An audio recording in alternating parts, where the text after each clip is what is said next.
Hello, everyone. What a beautiful day. I'll just get. Oh, the slides are up. Okay, let's get started.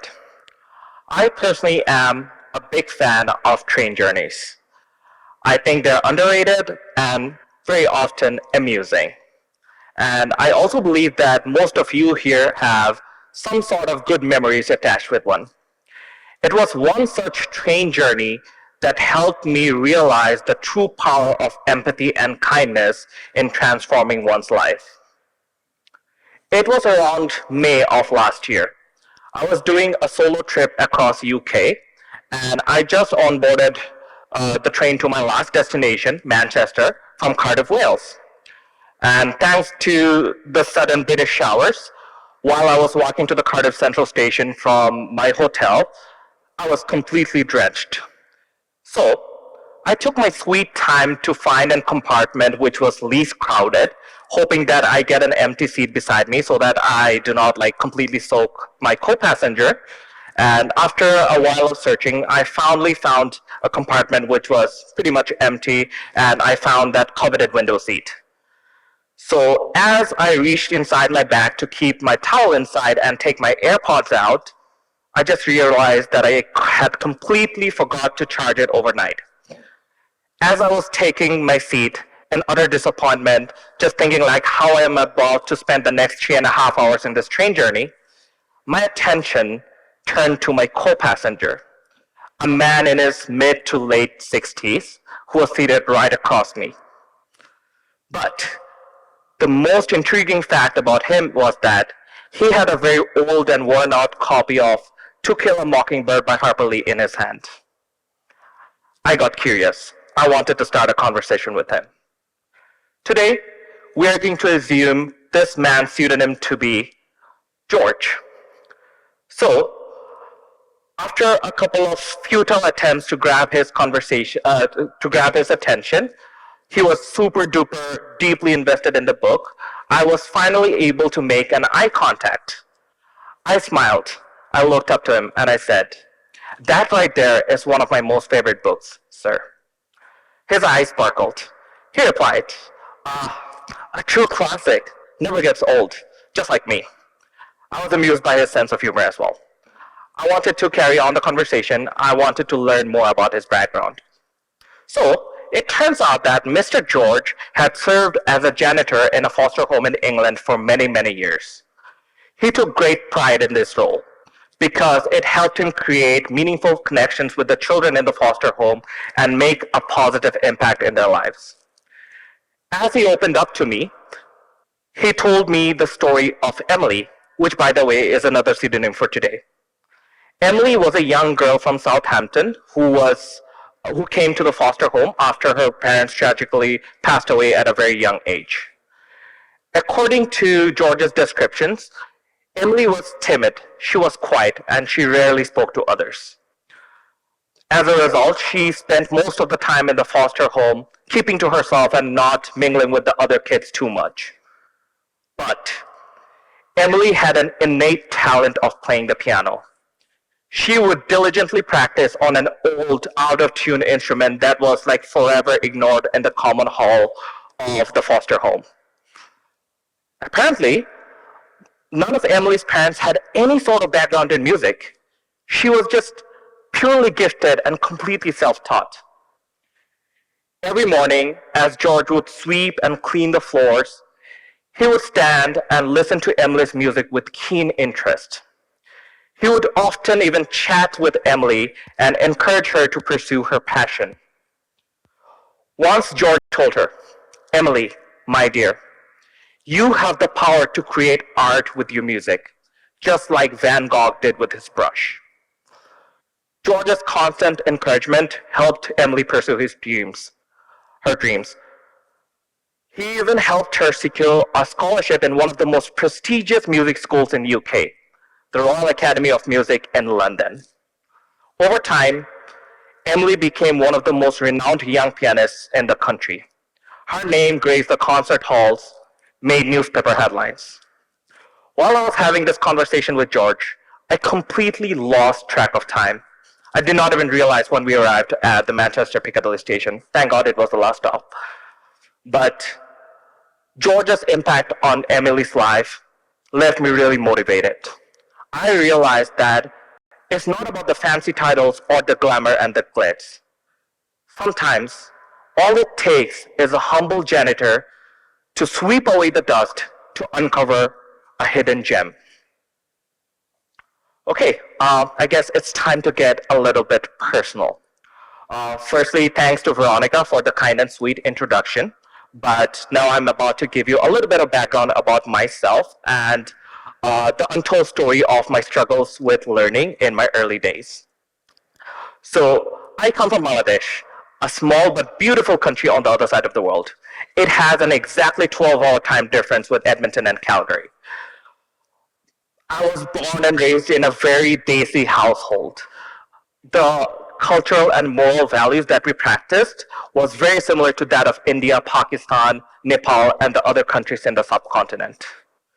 And every child in a desi household is subject to a very high set of expectations, such as study hard, get good grades, don't get married outside of your culture, big no, get a decent job. If it's a government job, then even better.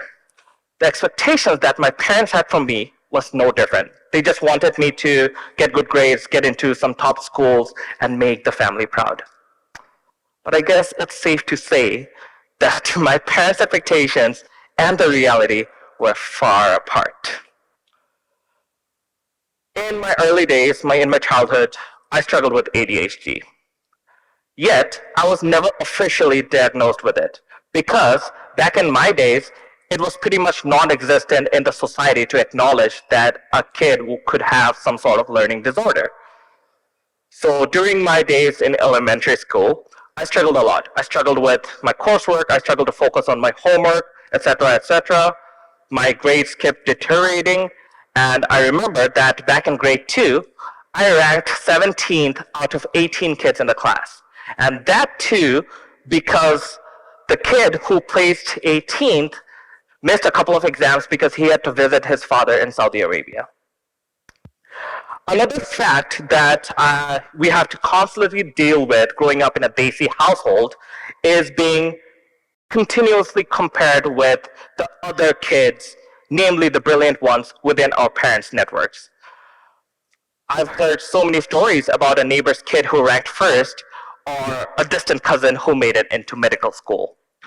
But me, the 8-year-old me, I just had a dream that I wanted to study engineering at one of the most top universities in North America. Well, you must be wondering that he was not good at studies, he was not good at this and that. He probably aced at something, right? Music, sports. Well, spoiler alert, I was pretty much equally horrible at everything. So, my parents, they saw the problem at hand, and they came up with a conventional Desi solution.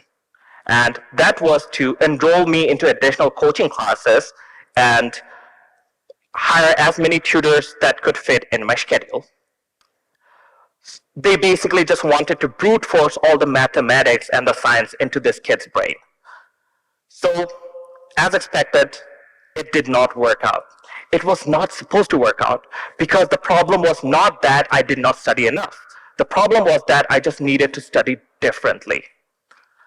So I started drowning in this false belief that I was not good enough and I would never be able to pursue my dreams. That is when I met my George in my life, luckily, about 13 years ago. So in grade 6, my parents hired a home tutor. His name was Mahmoud Bhai. And he was someone who helped me see life differently. I've had many teachers and many tutors throughout my life, but they would always say, if you want to improve, you need to study more. But it was only Mahmoud Bhai who would say, if you want to improve, you need to study differently. He saw the world with my eyes. When everyone had lost hope in me, he lit that gleam light of hope within me and kept encouraging me from the front line. He was basically my biggest cheerleader. He was always empathic, always talking to me, always like checking in on me. He taught me for 1.5 years. Even after like he left the city, he would constantly call and check in on me. And when you invest your faith and belief in someone, it's never supposed to go to waste. And Mahmoud Bhai's investment paid off.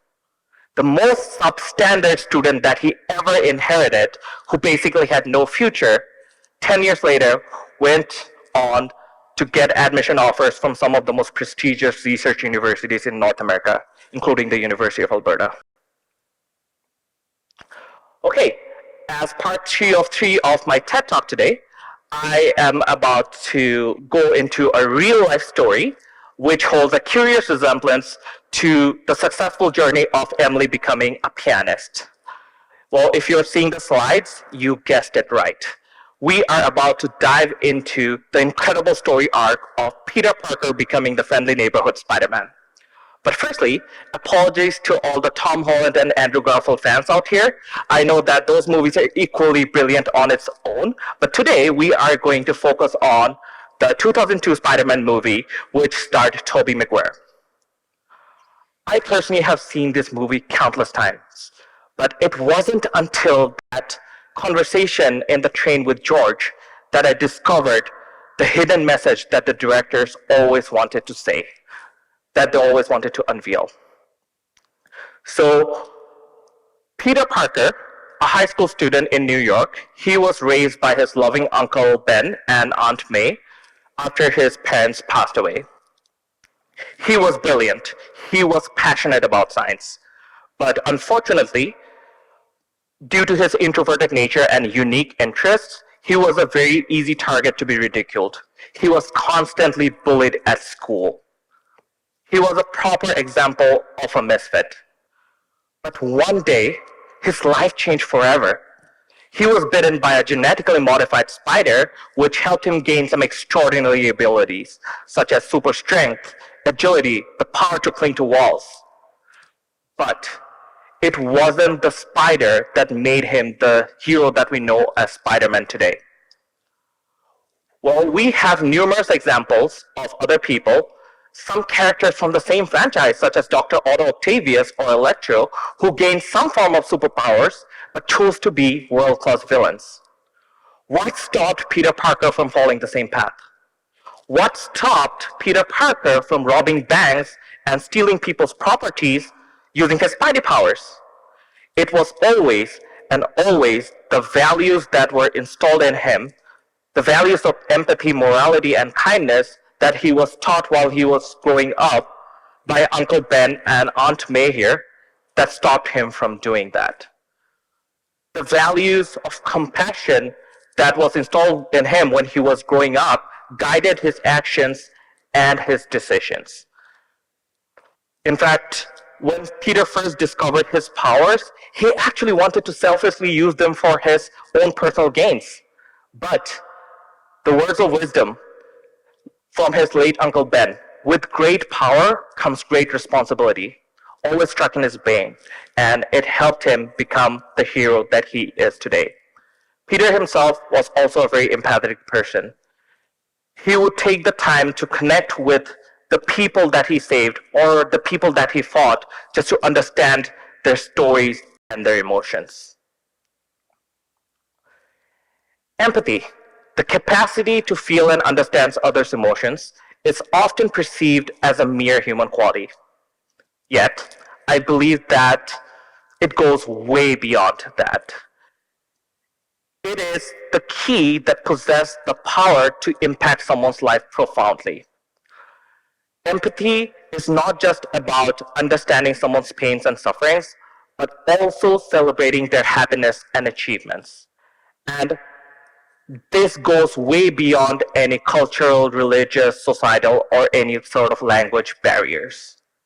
Today, I narrated 3 different stories to you folks, and all 3 of them had one common thread in between. All 3 of them had some characters who nurtured empathy deep within their hearts, and they were determined to change other people's lives. They perceived the pain and suffering of others, and they reacted with a genuine desire to assist with kindness and compassion. A George, a Mahmoud Bhai, Uncle Ben and Aunt May can truly be the transformative catalyst that one may need in their lives. So, as I stand before you all today, I would like to honor all the unsung heroes who quietly changed the world, one kind act at a time. Thank you, everyone.